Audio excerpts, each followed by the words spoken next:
అదే RTV app వార్తల్ని క్షణాల్లో చదివే అవకాశం ఉంటుంది. ఒక న్యూస్ పేపర్, ఒక టెలివిజన్ ఛానల్ మీ చేతుల్లో ఎప్పుడూ ఉంటాయి.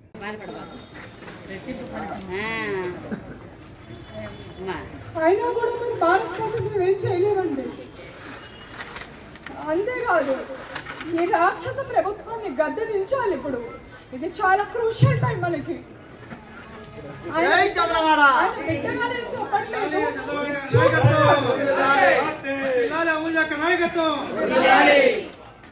ఇప్పటికీ కూడా వాళ్ళు దాడి ఆపలేదు అంటే రేపు ఎలక్షన్ రోజు కూడా వాళ్ళు దాడి చేయడానికి రెడీగా ఉన్నట్టు సంకేతం ఇది.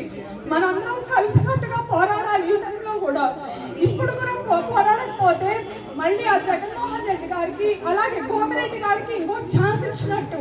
మీరు ఆలోచించాలమ్మా, ఆడబిడ్డలు అయ్యండి. మనము ఒక నిండు ప్రాణానికి ప్రాణం పోసే శక్తి దేవుడు మనకి ఇచ్చాడు.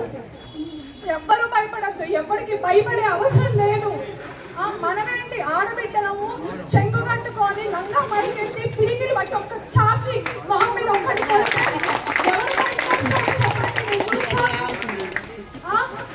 మేము డాక్టర్స్ వృత్తిలో ఉండి పేషెంట్స్ నాడి పట్టుకొని వైద్యం చేసే వాళ్ళం. ఈ రోజు రోడ్డు మీదకి వచ్చి ఇంత దారుణంగా అంటే ఇంత ఆవేశంతో మాట్లాడుతున్నాం. మా కంట నీరు తెప్పిస్తున్నారు. ఎందుకు ఆలోచించండి ఒకసారి. ఏదో ముందుగా ఈ రోజు మేము పార్టీలోకి వస్తున్నాము, మళ్ళీ రేపు సాయంత్రం ఎవరో కూడా వస్తాడు. వారిలో ఎవరో ఒక మహిళ వస్తుంది, లేకపోతే వైసీపీకి చెందిన లీడర్స్ వస్తారు. మీ కాలో పట్టుకుంటారు, మీ ఇంట్లో కూర్చుంటారు, బెదిరిస్తారు, దోపిడీ చేస్తారు, కొడతామంటారు, డబ్బులు చల్లుతారు. వాళ్ళకేమో 1000 కోట్లు సంపాదించాడు ఆయన. ఏం చేశారు 5 సంవత్సరాలు నర్సరావుపేటకి? మున్సిపాలిటీ ఏది? మున్సిపాలిటీ ఎలక్షన్స్ అవ్వలేదు. మున్సిపాలిటీకి వచ్చే నిధులకు ఎటుపోతున్నాయి? 1000 కోట్లు ఎవరి జోబుల్లోకి వెళ్తున్నాయి? ఎవరిప్పుడైనా ఆలోచించారా మీరు? ఆలోచించాలమ్మా ఇవన్నీ.